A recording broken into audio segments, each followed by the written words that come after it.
Hi guys. Hey, welcome to the candy shop. Are you ready? Come on. Get up. And move your limbs, guys. Get up. Come on. And get them moving. Hey, have you guys been reading? I just want to know, have you and you too been reading? Hey, well, just in case you didn't get it in today, check it out. I have a great one for us today. It's called The Faith of Elijah Cummings, the North Star of Equal Justice, and it's written by Carol Boston Weatherford. Check it out, guys. Are you ready? I'm ready. Pretty excited too. I had rights, and I had to fight for them. In the summer of 1962, 11-year-old Elijah Cummings and other African American children protested to integrate a city pool in Baltimore. As they marched to the pool, a white mob throwing rocks and bottles yelled, "Go back to where you came from." The march, organized by Juanita Jackson Mitchell, a local civil rights lawyer, led Elijah to consider becoming a lawyer. Check him out. There he is, involved with the protests.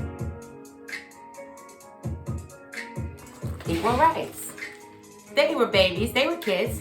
They just wanted to swim.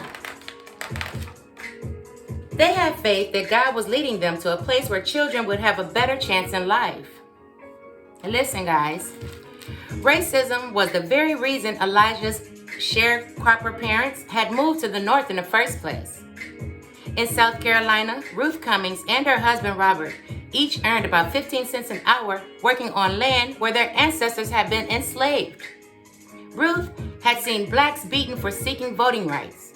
To escape this fate, the couple settled in Maryland in the 1940s. Check them out. Look at their car.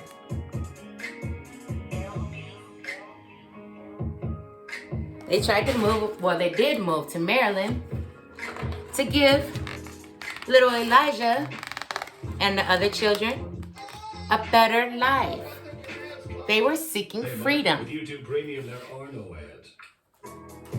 My mom and dad were two of the most brilliant people. In South Baltimore, Robert, Ruth, and their 7 children lived in a rented 4-room row house. They all shared one bathroom. In cramped quarters, Elijah's parents, who only finished the 4th grade, raised their children to value education. Robert had a saying, "If you miss a day of school, that means you died the night before." And not literally, but that's how important school was to them. The only way you should be able to miss school is if you died the night before.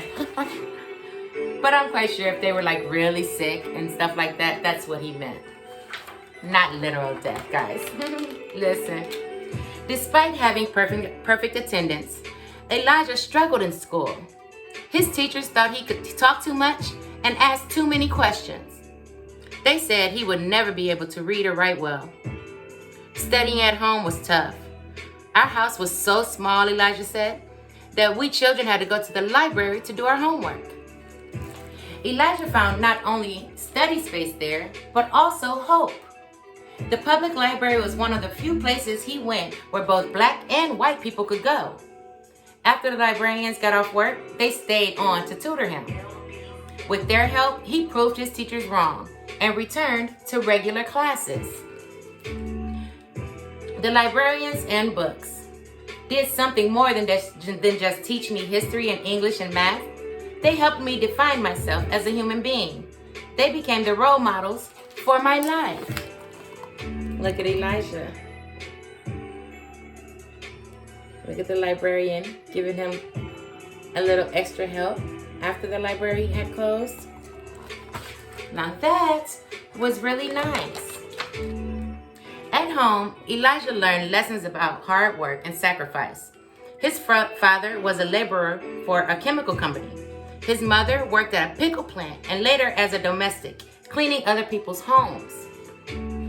Ruth and Robert scrimped and saved so that they could buy a house with more space and a grassy yard. This meant they could not afford Christmas presents for the children. Instead, Elijah and his brothers and sisters saved their money and secretly bought gifts for their new house. That Christmas, their parents shed tears of joy. For the first time in my life, I could feel the grass growing under my feet in a yard that we owned. They were all happy with their new house.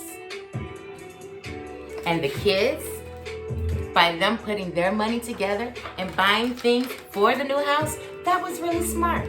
Listen, although Ruth was busy raising a family, she found time to become a preacher. On Monday nights, 7 or 8 women gathered in her basement to sing, pray, and testify. That prayer band grew into a small church, Victory Prayer Chapel.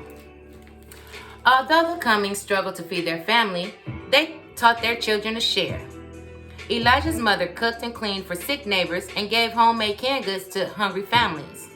Elijah saw his parents, examples as faith in action. One of their callings as children of God was to take care of those in need. My mother was one of the smartest, most thoughtful, and loving people I have ever known. She created a home for me, my dad, and my 6 siblings, where God was at the center and love overflowed.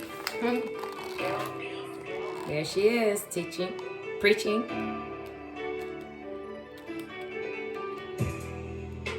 Their gathering happened to turn into a church. Pretty cool. Some weekends, the Cummings family, dressed in their Sunday's best, headed to a Friendship airport, not to go on trips, but to watch the planes take off and land. My father was a great inspiration to me. He taught us nothing was impossible. At age 9, Elijah took his first job as a paperboy for the Afro-American newspaper. The editor encouraged Elijah to go to college. Pretty cool, right? They go to the airport to watch the planes.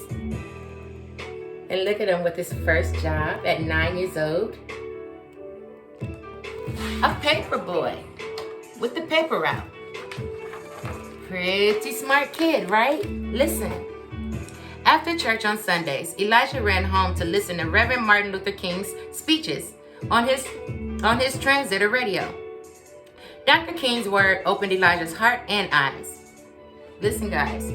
In his neighborhood, he noticed that some boys like him, African American and working class, were not in school. Instead, they were in reform school and running afoul of the law. But they were just kids, not hardened criminals. As Elijah watched the television lawyer Perry Mason, he recalled the real-life civil rights lawyer Juanita Jackson Mitchell. It dawned on him that those boys needed defending. We have a moral responsibility to do everything in our power to help people live the best lives they can. And all of this little boy is taking on because he's motivated. And the examples in his life, they were protesting and standing up for what they felt was right. And guess what? It rubbed off on him. He learned from the best. I say to our children, don't let anyone take away your hope. I don't care who they are. And let no one define you. No one. By high school, listen guys, Elijah had chosen his profession, law. But his school counselor tried to dash his dreams. Who do you think you are? Your mama is a domestic and your daddy is a laborer. The counselor reminded Elijah. He was shattered. That evening, he told his mother what happened. Have faith, she said. God has a plan for you. Wise words, Mom. He was so sad. Someone's always trying to crush a dream. But guess what, guys? Stick with your dream. Don't let them. Listen. While in school, Elijah worked at a drugstore. The pharmacist, Albert Friedman, gave him money to apply to college and regularly sent him notes saying, "Hang in there," along with $10. That show of faith was not lost in Elijah. Elijah was outgoing. But his religion was strict. And his parents had rules. No card games, period. When he danced for the first time, it was at his high school prom. Strict rules, right? Look at him at the prom. First time he got to dance was at his high school prom. But we dance every day at the candy shop, right? And we do. And you dance at home too. Listen. At Howard University in Washington, D.C., Elijah became a campus leader. He was the president of his sophomore class and later one of the student government. Elijah graduated with honors and went to law school in 1973. He was working as a lawyer when he was elected to the Maryland House of Delegates in 1983. Concerned that children could be harmed, he championed a ban on alcohol and tobacco advertising in inner city neighborhoods. For generations, countless African Americans have spoken up when they see injustice, and it is in our memory that we fight to protect our progress today, not just for ourselves, but for generations yet unborn. Look at him graduating. Go ahead, Mr. Elijah.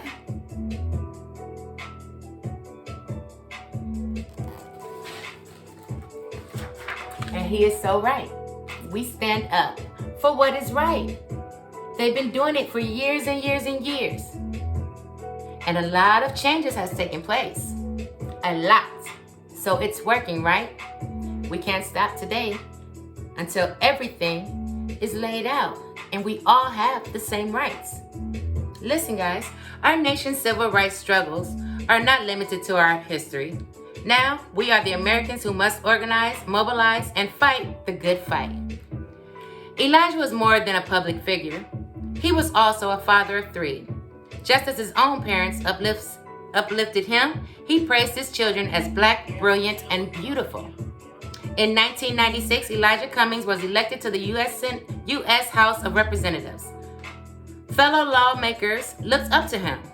And in 2003, he was elected chair of the Congressional Black Caucus. Elijah was now a voice of people of color. He spoke out to ensure that everyone was treated fairly and equally. A long way from that 9-year-old boy, right? He continued to fight for equal. Although he was a Washington power broker, Elijah never left his roots. Commuting to the Capitol from his inner city Baltimore neighborhood, he kept a campaign sign in his home's window so citizens could find him if they needed help. In 2015, when police brutality sparked protests in Baltimore, Elijah rushed to the scene of the unrest with his bullhorn. He called for calm. Then this son of preachers walked arm in arm with residents, singing an African American spiritual. This little light of mine, I'm gonna let it shine. We have been chosen to light the way for our neighbors.